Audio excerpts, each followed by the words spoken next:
Father, when I get angry, I become like a raging torrent. I cannot hold myself back. Why should you not be able to hold yourself back? Because I believe my own thought. Well then, you have made your own thought into a creed, your own rule of faith. Egoism is to blame. Do not justify your own thought. If a foolish thought comes, drive it away yourself. Do not accept it. But how will I understand that a thought is foolish? Well, if you do not understand it, tell it to the abbess, and then at once drive it away, doing obedience in everything she tells you. For a spiritual person, trusting his own thought is the beginning of delusion. His mind becomes darkened by pride, and he can be deceived. It is better for him to go mad, because then he will have mitigating circumstances. Father, but can he not receive help from others? In order for someone to be helped in the state he is in, he himself must also cooperate. He must understand that trusting the thought which tells him, for example, that he is the best of all, that he is a saint, and so on, is delusion. If the person himself holds on to such a thought, it cannot be driven out even with a machine gun. He must humble himself so that it may leave. Sometimes I am asked to pray for such cases. What prayer can I say? Since that person has the devil's fuse inside him, whatever you do, everything will still blow up. It is as if someone were holding the fuses of dynamite in his hands and asking you to help him so that it does not explode. Father, I have become twisted. Who tells you this? Your thought? I watch you from the holy mountain. I know this. You have not become twisted. But if you believe your thought, then it will twist you up. Do not believe your thought, neither when it tells you that you are in a terrible state, nor when it tells you that you are holy. Father, when someone is tormented by the thought that everyone is concerned with him, and so on, how can he drive it away? This is the work of the devil, who wants to make him sick. Such a person must become indifferent to it. He must not believe this thought at all. For example, if a suspicious person sees someone he knows speaking quietly with another person, he thinks, "He is talking about me. I did not expect this from him," while those people are discussing something entirely different. And if he does not take care, this slowly develops, and where will it end? He comes to believe that everyone is watching him, persecuting him. Even if he has concrete proof that others are concerned with him, he should know that the enemy himself has arranged these things in such a way as to plant this conviction in him. My, how the devil combines things. I know a young man who, although he is very intelligent, believes the thought that tells him he is not mentally balanced. By accepting the thoughts that the little devil brought him, he developed a mass of complexes. He even attempted suicide, which crushed his parents. God gave him strengths and gifts, but the enemy makes all of them useless, and in this way he torments both himself and others. I cannot understand why some people accept such demonic thoughts and make their life a torment, thereby opposing even God, who does us so much good and loves us. However much you may say to such a person, he does not benefit. If he does not stop believing the thoughts that the enemy brings him, you will wear yourself out in vain. Father, is a sensitive person weak in soul? Is he sick? No. Greatness of soul and sensitivity are natural gifts, but unfortunately the devil manages to exploit them. He often makes a sensitive person exaggerate things so that he cannot get past a difficulty, or if he manages to solve it a little, he later gives in. He makes him despair, torment himself, and finally become exhausted. If he were to put his inherited sensitivity to good use, it would become heavenly. But if he allows the devil to exploit it, he will be lost, because if a person does not put his gifts to good use, then the devil exploits them. And in this way he throws away the gifts of God. Instead of being grateful to God, he takes everything the wrong way. A sensitive person, when he believes his own thought, can even end up in a psychiatric hospital, while the indifferent person, with his "I do not care," is certainly not doing well either, but at least he does not end up in a psychiatric hospital. That is why the little devil hunts sensitive people. Others again put it into their mind, or rather the little devil brings them the thought, that they have an inherited weakness, and he tries to make them believe that they have something of this kind. He frightens them in order to confuse them and render them useless without reason. And even if something inherited did exist, nothing can stand before the grace of God. Do you remember Saint Cyprian, who from being a sorcerer became a hierarch of the Church and a martyr of Christ? Moses the Ethiopian, from being a robber, became more sensitive than many great fathers. What a measure he reached! When Saint Macarius went to visit him, Moses asked him, "What should I do? People disturb me, and I cannot find peace." And Saint Macarius said to him, "Moses, Moses, you are very sensitive. Go to Arabia Petraea, because you cannot drive people away." He surpassed even the great Arsenius in sensitivity, although Arsenius came from a noble family, was learned, and was a refined man, while Moses had been a robber. There, you see what the grace of God does. But he also had much humility.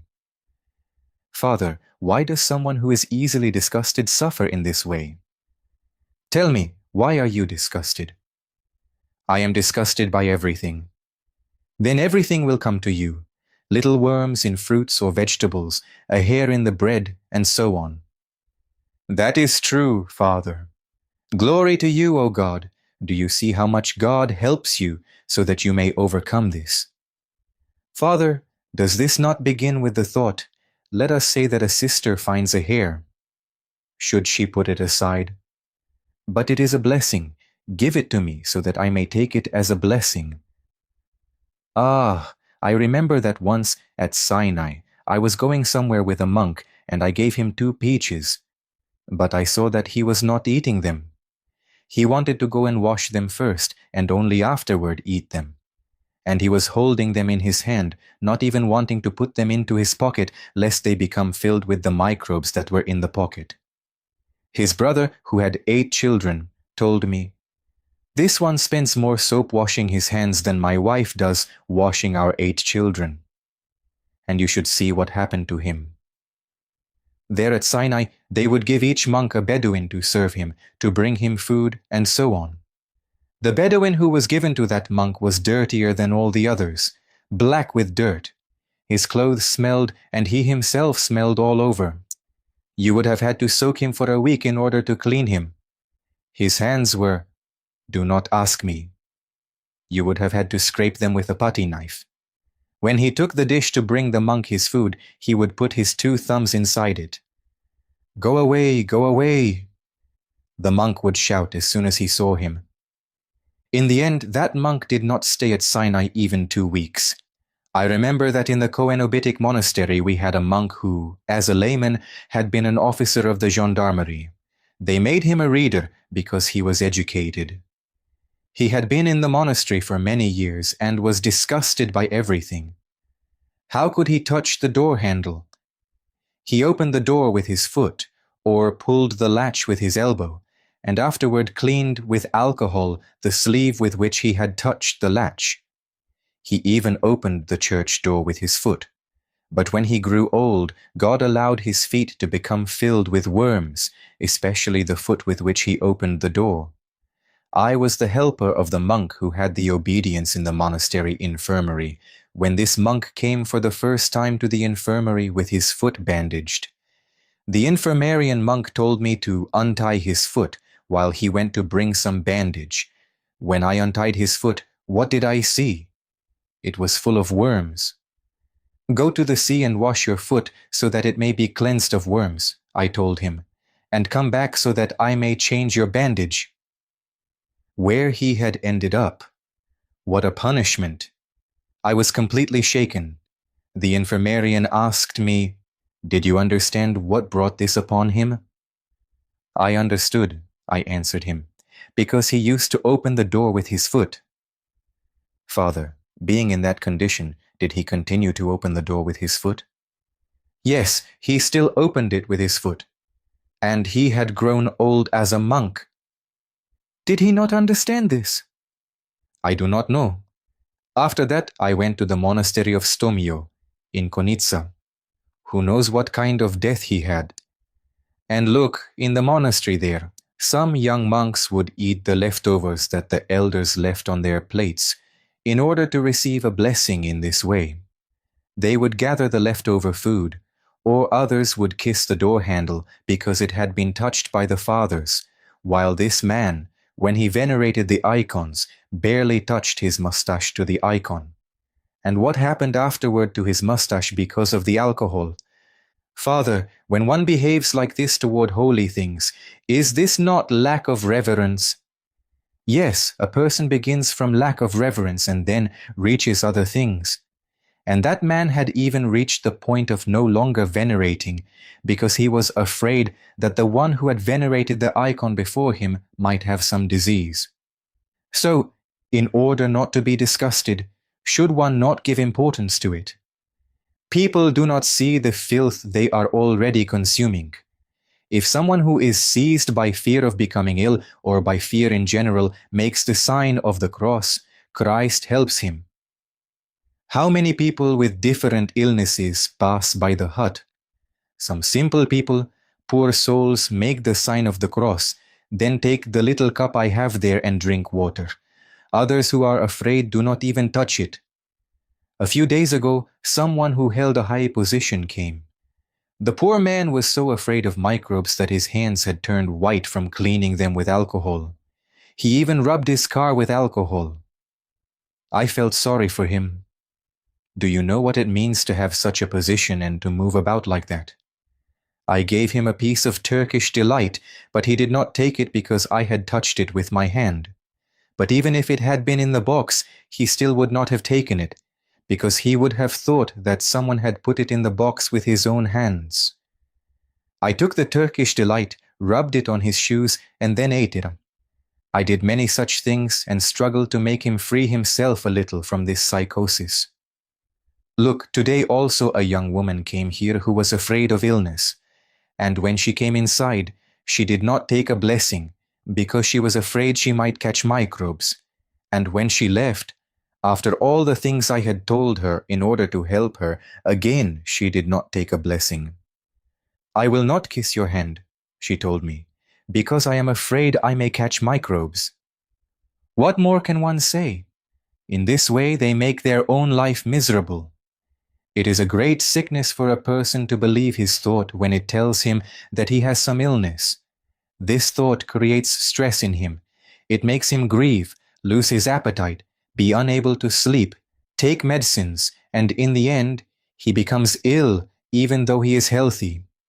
I can understand someone being ill and receiving treatment, but for someone to be healthy yet believe that he is ill and then become ill without reason, this is... For example, someone who has both bodily and spiritual strength can do nothing because he has believed the thought that tells him he is ill. And in this way, he reaches the point of withering bodily and spiritually. And truly, he is not telling lies. If a person believes that he has something, he panics, he is crushed, and afterward he no longer has courage for anything. And so he becomes useless without reason. Some people come to the hut completely crushed. My thought tells me that I have AIDS, they say, and they believe it. I ask them, did such and such or such and such perhaps happen? No, they answer me. Then you are grieving in vain. Go and have some tests done so that this thought may leave you. And what if I do the tests and they find that I have that disease? Some say, and they do not listen to me and continue to suffer, whereas those who listen, do the tests, see that they have nothing, and you will see their face changes and their courage returns. Some, because of grief, stretch out on the bed and no longer even want to eat. Well then, you have AIDS. But for God there is no serious problem. If you live more spiritually, confess, receive Holy Communion, and so on, you will be helped. Father, how does someone begin to believe that he is ill? This thought is cultivated little by little, Many times there may be some reason for it, but it is nothing serious. Afterward, the thought brings out something else and increases his suspicion. When I was at the monastery of Stomio in Konitsa, there was a married man who believed he had tuberculosis. He would not even let his wife come near him. "Do not come near me," he would tell her, "because you will catch it." The poor woman would hang the little basket with food on a piece of wood and give it to him from afar. The unfortunate woman had wasted away. His poor children saw him only from a distance, but he had nothing. Yet because the son did not see him, since he was always in the house, constantly wrapped in blankets, he was yellow and believed he had consumption. I went to his house, and as soon as he saw me, he said, "Do not come near, monk, so that you too will not catch it, because so many people come there to the monastery. I have consumption." "Who told you, my son, that you have consumption?" I asked him. His wife had brought me walnut preserve. "Open your mouth," I told him. "Now you must do obedience." He opened it. He did not know what I wanted to do. I took the walnut, put it into his mouth, turned it around in his mouth 2 or 3 times, then took it out and ate it. "No, no, you will catch it," he shouted. "How will I catch it?" "You have nothing," I told him. "If you had consumption, I would be mad to do this. Get up so that we may go outside." Then I told his wife, "Throw everything away, medicines, blankets." I lifted him from the bed and we went outside. After 3 years of staying shut inside, he was now looking at the world in a strange way. Afterward, little by little, he also went back to his work. See what the thought can do when you cultivate it. Father, how can someone be helped when he believes he is suffering from something?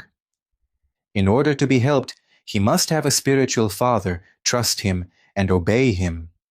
He will tell him his thought, and the spiritual father will advise him. Do not give importance to this thought, pay attention to that one, and so on.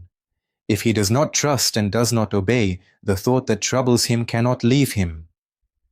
Do you know what it means for some people to ask you for help while they themselves do nothing? A young man who lives in a disorderly way has psychological problems and suffers. He comes to me with eyes reddened from cigarettes and asks me to help him. He also has a false reverence, asks me to give him the icon from the iconostasis as a blessing, and enters inside the hut with a lit cigarette. "Hey," I tell him, "because of the cigarette your eyes have become red like those of a rabid dog. Not even the old men smoke in here. Here I sense." But he keeps to his own idea. He comes, asks for help, but does not come out of his own thought. "Why do you not make me well?" he asks me. He wants to become well in a magical way without making any effort himself. "You are not fit for a miracle," I tell him. "You have nothing. You only believe your own thought." If he had done obedience, he could have been helped. I have noticed that the one who obeys makes progress at once and begins to do well. And afterward, both he and his family are at peace. Once a priest went to a monastery and they told him to chant, but he refused. "Why do you not chant?" they asked him. "Because the psalm says, 'The exaltations of God are in their throat, and a two-edged sword in their hands.'" He was afraid of the sword if he raised his voice, and he persisted in his thought, which told him that it was not good to chant. "Come now, father, it is not like that," they told him. But he would not listen. He kept to his own idea. Well, how can you come to an understanding with such a person? What can you do with him? Even if what he said had been correct, and another had told him, "No, it is not like that, it is this way," and he had obeyed the other person's mistake, he still would have received grace, and much grace, because he would have humbled himself. How many people suffer like this for entire years because they believe their own thought and do not listen to anyone? Whatever you tell them, whatever you do for them, they take everything the wrong way. And it is not only that someone believed his thought once and the evil stopped there. Rather, the evil grows. It is cultivated little by little, and can reach madness. For example, someone builds a house and others tell him, "Why are you building it like that? It will fall and crush you." Because it is still at the beginning, if he listens, he can easily tear it down and correct it. But if he starts and finishes it, how will he tear it down afterward? They tell him, "It will crush you." He too sees that it will fall. He understands the danger, but he thinks that he has spent money, that he has labored so much to build it, and he does not tear it down. And in the end, he is crushed inside it. Can such a person be helped? If he wants to, he can be helped.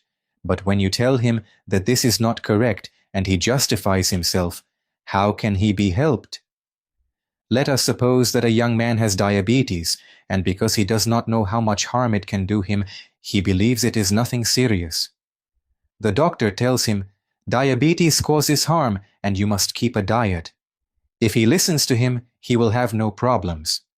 But if he says, "Let me have diabetes, I will eat sweets, because when I eat sweets I become warm and can sleep without a blanket. I can even go out into the snow," how will you come to an understanding with him if he insists and holds to his own idea? Father, is it natural for a young person to believe his own thought? The young person who believes his own thought has a lot of egoism. And how will he understand this? If, for example, he remembers certain events from his childhood that show him what degree of egoism he had from the time he was small, then he will understand. I once observed two little children. One took a light pillow made of foam rubber and lifted it in a normal way. The other also lifted it, but pretended he was lifting a sack of cement. This one has egoism, but when he grows a little and understands that this action of his came from egoism, and says it in confession, the grace of God comes, he is freed and he is helped. God is not unjust. Father, when, from the experience I have, I assess what development a personal state will have, is there self-confidence in this? Do not draw conclusions by yourself. The Holy Apostle. Peter walked on the water when Christ called him, but when his thought told him that he would sink, he sank, and Christ allowed him to sink. If you say that you will sink, then sink. And look, the humble person, even if he were to work miracles, still does not believe his own thought. In Jordan, there was a very simple priest who worked miracles. He would read prayers over people and animals that had some illness, and they would become well. Muslims also went to him when they were suffering from something, and he healed them. Before serving the liturgy, he would sip something with a little rusk, and afterward he would eat nothing all day.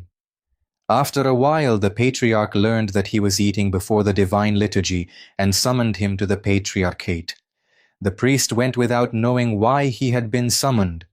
Before the patriarch called him in, he waited in a hall together with others.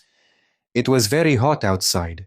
The blinds were drawn, and through a little hole a ray of light was passing. The priest thought it was a rope. Because he was sweating, he took off his cassock and hung it on the ray of light. When the others who were standing there saw this, they remained with their mouths open. They went and told the patriarch, "The priest who tastes something before the divine liturgy has hung his cassock on a ray of light." Then the patriarch called him inside and began to ask him, "What are you doing? How are you? How often do you serve the liturgy? How do you prepare for the divine liturgy?" "Well," he answered, "I read the Matins service. I also make a few prostrations. Then I prepare a sip, taste a little, and afterward I serve the liturgy." "Why do you do this?" the patriarch asked him. "If I eat a little before the divine liturgy," he answered, "then when I consume the holy gifts, Christ comes on top. Whereas if I eat after the divine liturgy, Christ remains underneath." And he did this with a good thought. Then the patriarch said to him, "No, this is not correct. First consume the holy gifts and afterward eat a little." He made a prostration and accepted it. I want to say that although he had reached such a spiritual measure that he worked miracles, he received the command simply. He had no self-will.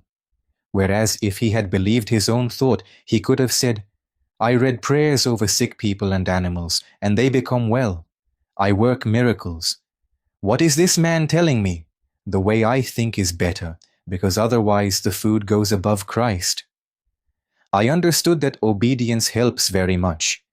Even if someone has little intelligence, if he practices obedience, he becomes wise. Whether someone is intelligent or foolish, healthy or sick in soul and body, if he is tormented by thoughts but practices obedience, he is freed. Obedience is liberation. The greatest egoist is the one who follows his own thoughts and does not ask anyone. Such a person destroys himself. Someone may be clever, even very intelligent, but if he holds on to his own will, self-confidence, and self-love, he suffers constantly.